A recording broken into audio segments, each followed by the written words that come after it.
মিশকাতের হাদিস পাক এসেছে, রাদিতু বিল্লাহি রাব্বাও ওয়া বিল ইসলামি দীনাও ওয়া নবিয়িনা মুহাম্মদুর রাসূলুল্লাহ সাল্লাল্লাহু আলাইহি ওয়াসাল্লাম।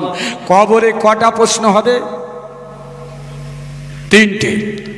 বাজারে বক্তার পাবেন, তিনি বুখারী দলিল দেয়, বলছে একটার বেশি প্রশ্ন হবে না জি। আর কি প্রশ্ন? রাসূলুল্লাহকে দেখিয়ে বলবেন হাজা নবিয়িনা মুহাম্মদুর রাসূলুল্লাহ সাল্লাল্লাহু আলাইহি ওয়াসাল্লাম। কবরবাসী বলবেন ইনি আমাদের নবী মুহাম্মদ রাসূলুল্লাহ সাল্লাল্লাহু আলাইহি ওয়াসাল্লাম। আচ্ছা, উম্মতে মুহাম্মাদীকে যদি কবরে প্রশ্ন করা হয়, আদমের উম্মত কি প্রশ্ন হবে?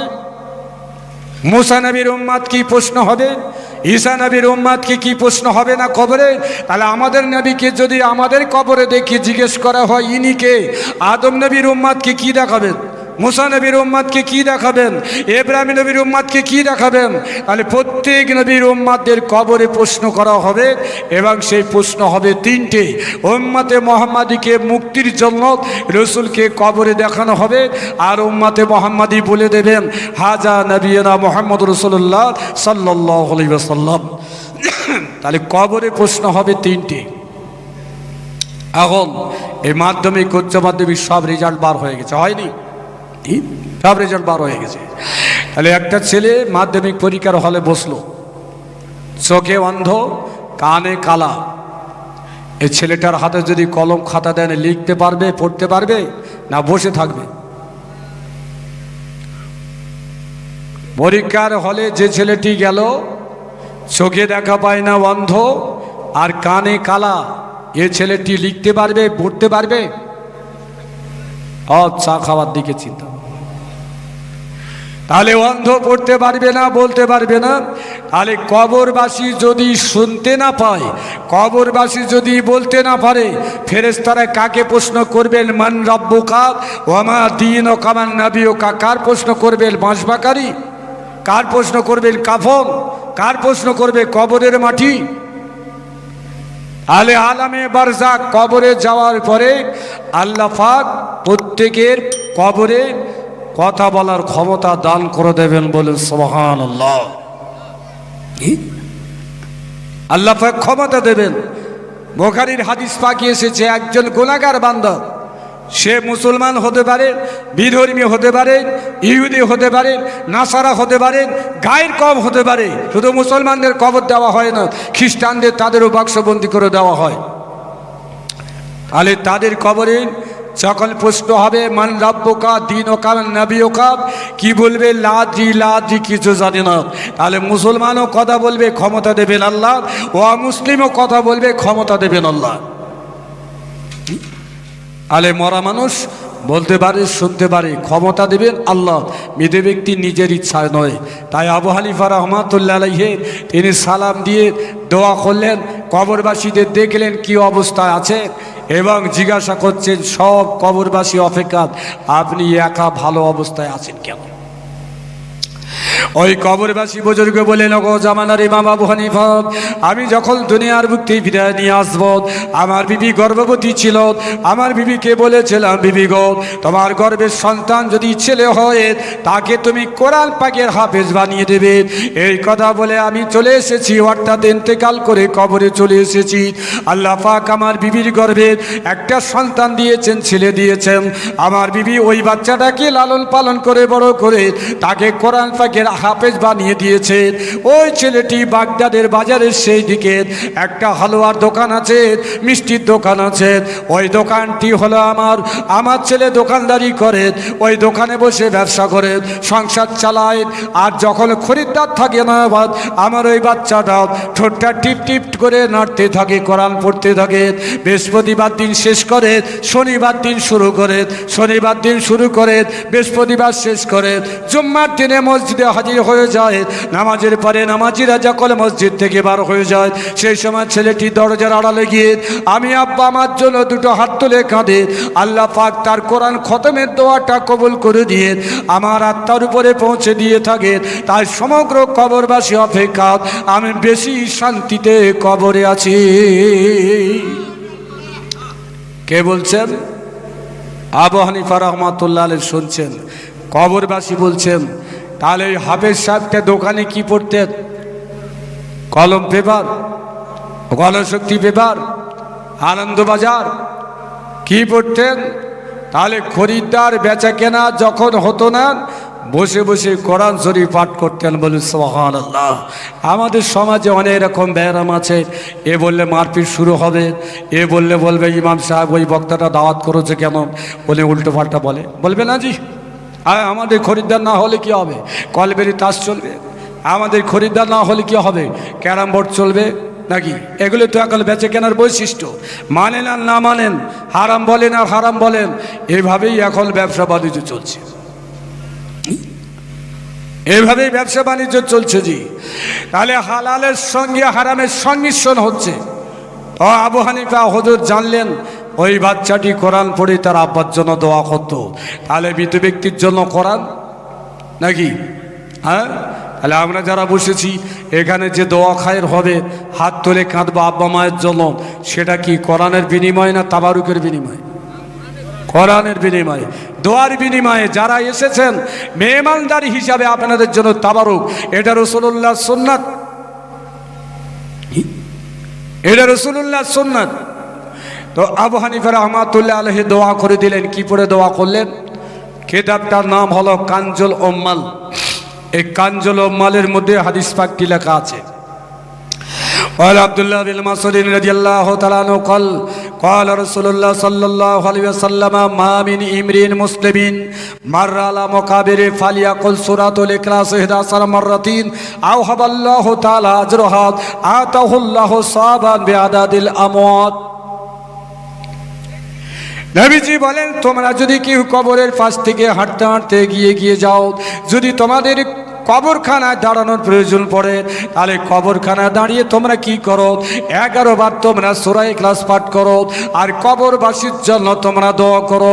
ওই দোয়াটা যদি কবরবাসীর জন্য করা হয়, যত গোরস্থানে আপনার মাইয়েত আছে, ওই একজন ব্যক্তি দোয়ার কারণে কোটি কোটি যত সওয়াব হবে, আল্লাহ পাক ওই সওয়াবগুলো নিয়ে মৃত ব্যক্তি যত কবরবাসী আছে সকলের আত্মার উপরে সমান সমান পৌঁছে দেবে।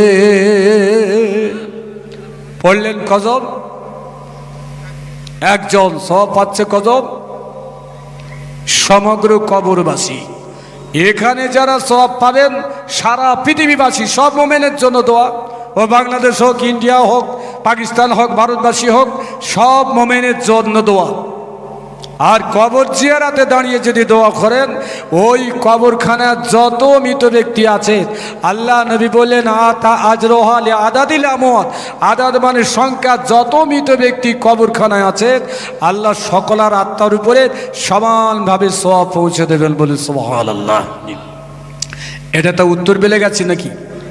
আর দক্ষিণ বেলে গেছে লোক আসেনি, ওরা সব পাবে?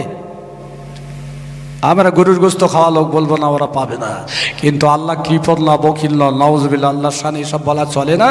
তিনি রহমত করে তামাম মোমেনের উপরে তিনি সওয়াব দান করে দেবেন। তাহলে একটা গরুস্থানে শুধু মোল্লা গরুস্থান, একটা গরুস্থানে মোল্লা পদবী থাকবে, সর্দার থাকবে, লস্কর থাকবে, সৈয়দ থাকবে, খান থাকবে, পাঠান থাকবে, যত লোক আছে জি নাকি? তাহলে যদি লস্কর বংশের লোক কবরখানায় গিয়ে হাত তোলে, ও শুধু লস্কর বংশের লোক সব পাবে, আর ওই মোল্লা সর্দারেরা পাবে না। এই জন্য নবীজি বলেন আতাহুল্লাহু বিআদাদিল আমওয়াত। আল্লাহ পাক সওয়াবগুলো যত মৃত ব্যক্তি কবরে শুয়ে আছে সকলের আত্মার উপরে পৌঁছে দেবেন। বলেন সুবহানাল্লাহ। তাহলে কোরআন মৃত ব্যক্তির জন্য না কোরআন শুধু জ্যান্ত লোকের জন্য? কোরআন মৃত ব্যক্তির জন্য। এই বক্তাগুলো এইভাবে আজকে পয়েন্ট করছে। আগে বলতো কবরখানায় যাওয়া যাবে না, হ্যাঁ মিলাদ দেওয়া যাবে না, এখন আবার শেষে বেলা বলছে কোরআন মরা লোকের জন্য না জ্যান্ত লোকের জন্য। তাহলে আপনি কবরখানায় গিয়ে কোরআন পড়তে পারবেন না, আপনি ওই মাজারে গিয়ে কোরআন পড়তে পারবেন না, সওয়াব রেসানি করতে পারবেন না, বাপের জন্য হাত তুলতে পারবেন না। তাহলে কিভাবে চুক্তি হচ্ছে? আপনারা বলুন, আপনাদের মসজিদে হয় না, অন্য অন্য জায়গায় হয়, বা আপনাদের মসজিদে হয়েছে কিনা জানি না, মসজিদে খতম তারাবি হয়? খতম তারাবি হয় না? হ্যাঁ জি।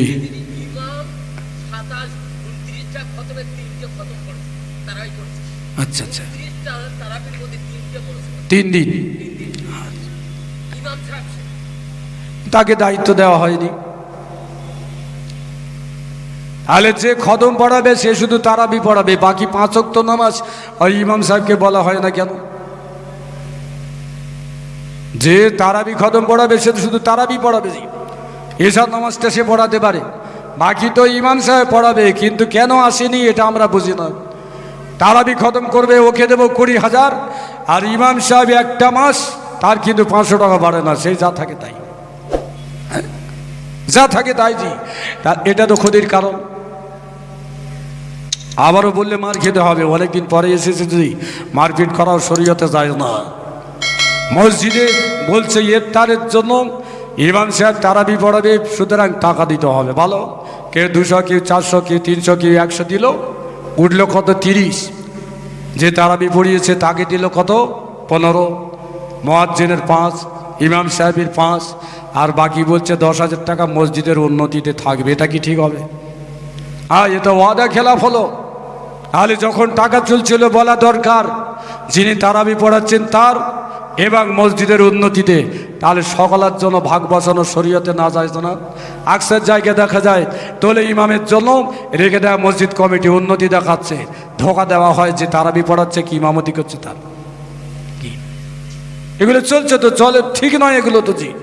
দেবে তো মুসাল্লি, বলতে হবে তাদের কোন কাজের জন্য আপনি পয়সা চাচ্ছেন।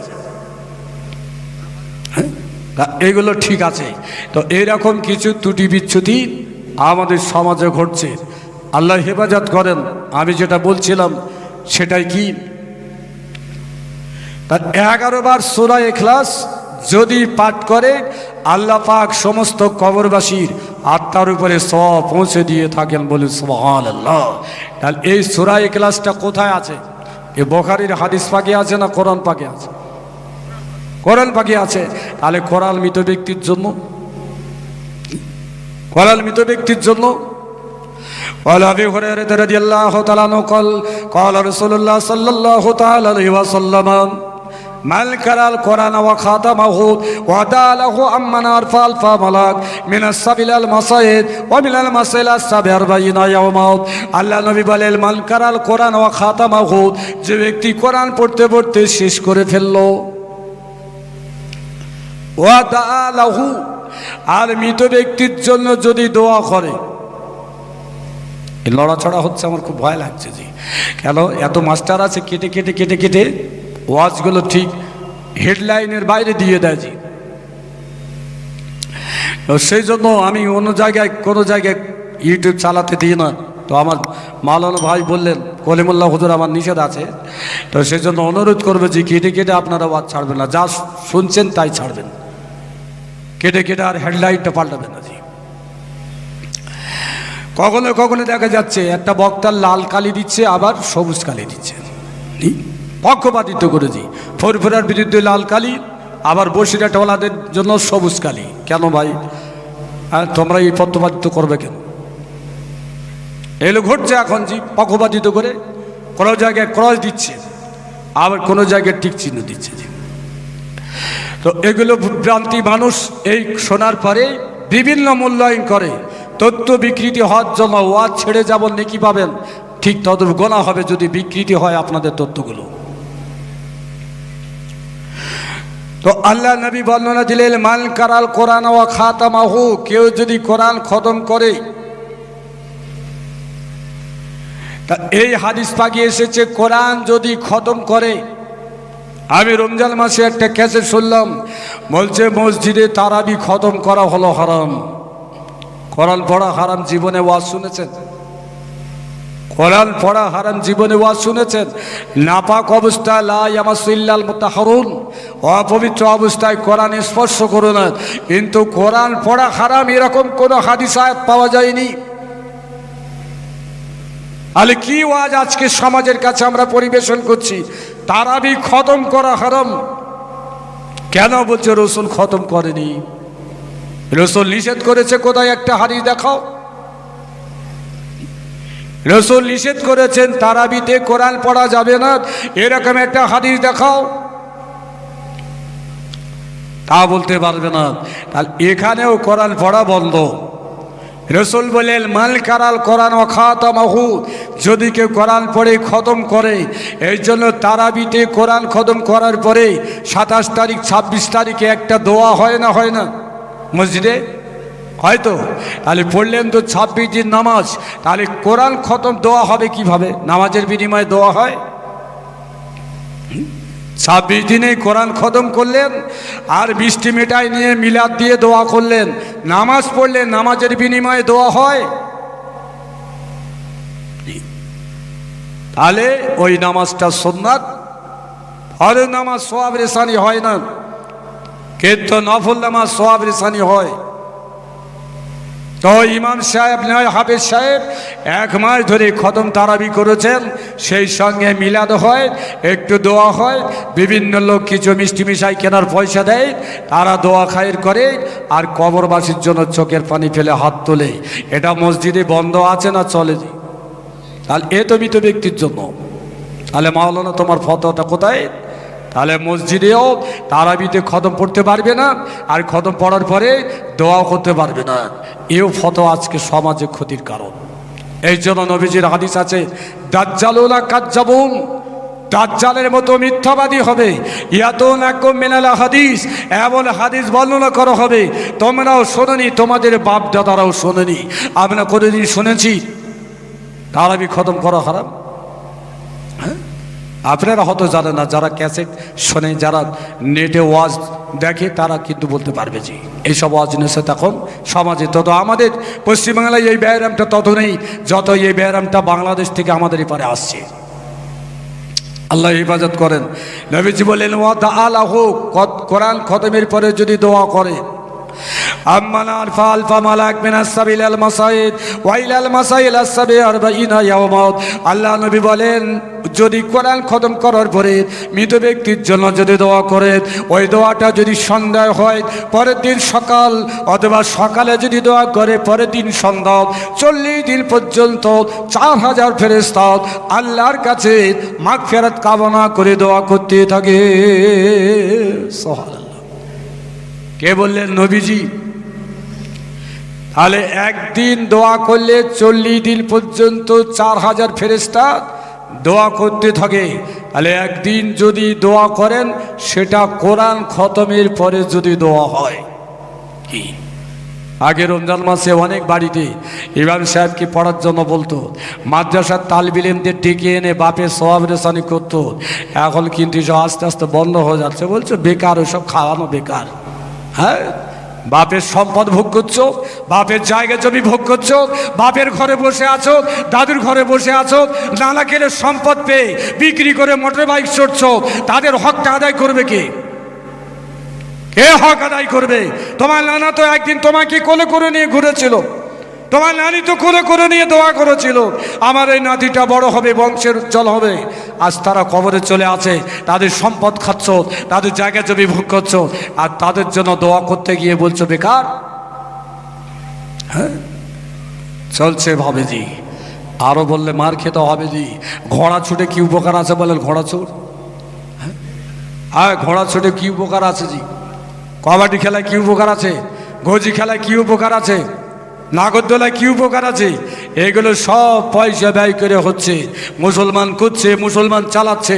এখানে কিন্তু গোনা বলতে পারে না, এখানে কিন্তু খারাপ বলতে পারে না, বললে কান চাপটা দেবে কমিটি। এই জায়গায় চুপ থাকবে যত ফতোয়া শরীয়তের কথা।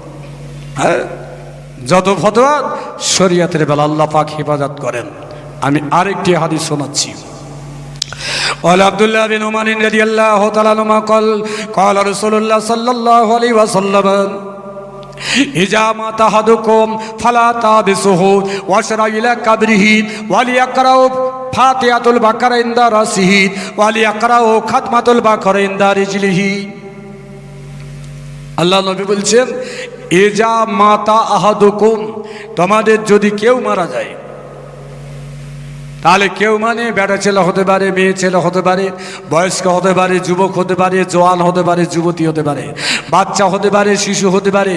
কেউ যদি মারা যায় ফালা তাহবে সহু, দীর্ঘ সময় তাকে বাড়িতে ফেলে রেখে দিও না। এই ক্ষেত্রে একটা মশলা বললেন, কিছু ডাক্তারবাবুদের গায়ে লেগে যাবে, কিছু সমাজওয়ালা মানুষের গায়ে লেগে যাবে, কিছু শিক্ষিত মানুষের গায়ে লেগে যাবে যে সব মাওলানাগুলো এখনকার সময়ে সমাজের জন্য ক্ষতির কারণ।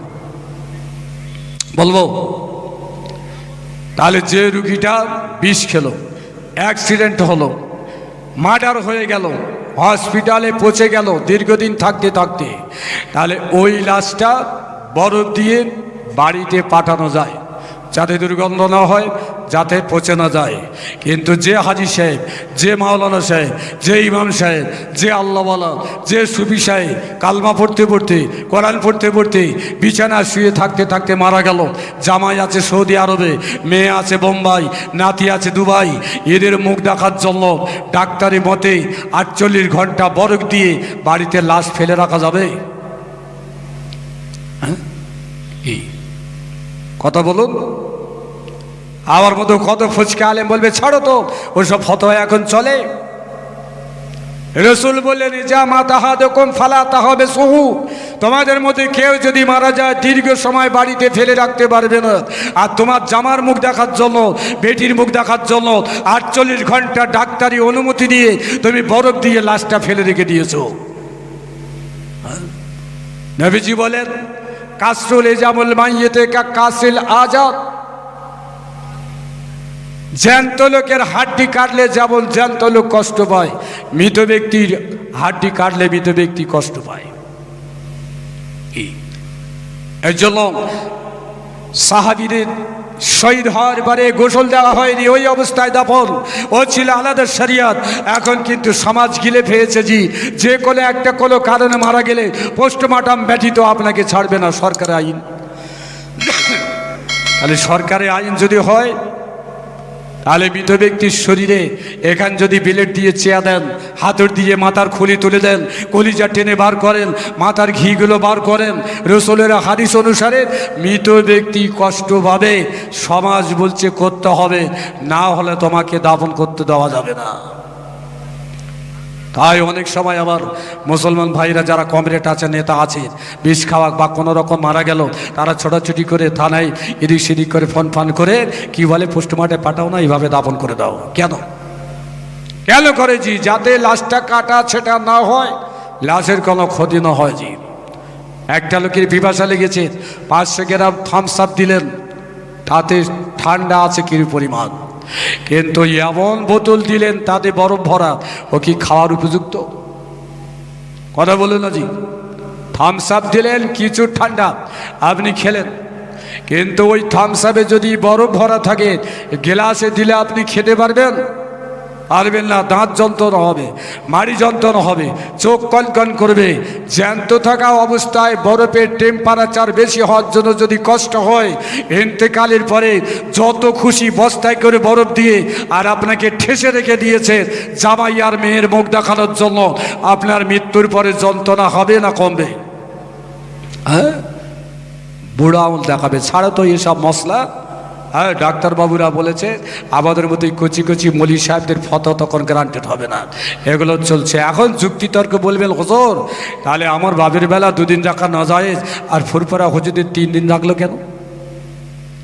কি তো বলছে তো আমার বাবের বেলা 2 দিন রাখা যাবে না, আর ফুরফুরা হুজুরদের বেলা 3 দিন রাখলে কেন?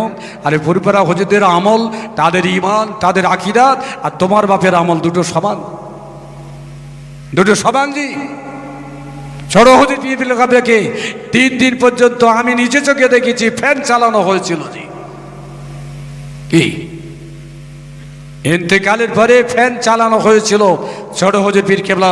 হাদিস পাকে এসেছে ওয়াকানা ইরকাহু জাবিনাতাহু, আম্মাজান আয়েশা বলছেন বাইনাত হা কেনাতি ওয়া যা কেনাতিহি, রসুল যখন আমার উরুতে মাথা দিয়ে তিনি ইন্তেকাল করেছিলেন, আমি দেখেছিলাম রসুলুল্লাহর কপালে বিন্দু বিন্দু ঘাম ছিল। বলুন সুবহানাল্লাহ। রসুল বলে গেলেন মোমেনের ইন্তেকালের পরে তার কপালে যদি ঘাম দেখো, ওই মোমেন হলো জান্নাতি, ওটা জান্নাতির আলামত। বলুন সুবহানাল্লাহ। ছোট হুজুর পীর কেবলার কপালে শরীরে ঘাম পাওয়া গিয়েছিল। তাদের আত্মীয় স্বজন মুরিদের সংখ্যা বেশি, যার জন্য দাফনে বিলম্বিত। কেউ কেউ বলেন পয়সা ইনকামের জন্য জিনা। তাহলে ছোট হুজুরের গায়ে ওই বরফের বস্ত্র দেওয়া হয়নি, মেজ হুজুরের গায়ে বরফের বস্ত্র দেওয়া হয়নি। রাখেন আপনার আব্বাকে ফ্যান দিয়ে 3 দিন, আপত্তি নয়, কিন্তু আপত্তি হলে আপনার বাপকে বরফ দিয়ে আপনি রাখতে পারবেন না। কি এ তো চলছেই হামেশাজি। কে ঘর মতো মানবে? সব পকেটে মোবাইল আছে, সঙ্গে সঙ্গে সার্চ করবে এই ফচকে বলি সাহেব যা বললো ঠিক বললো, না সাইকেল হাদি যা বললো ঠিক বললো।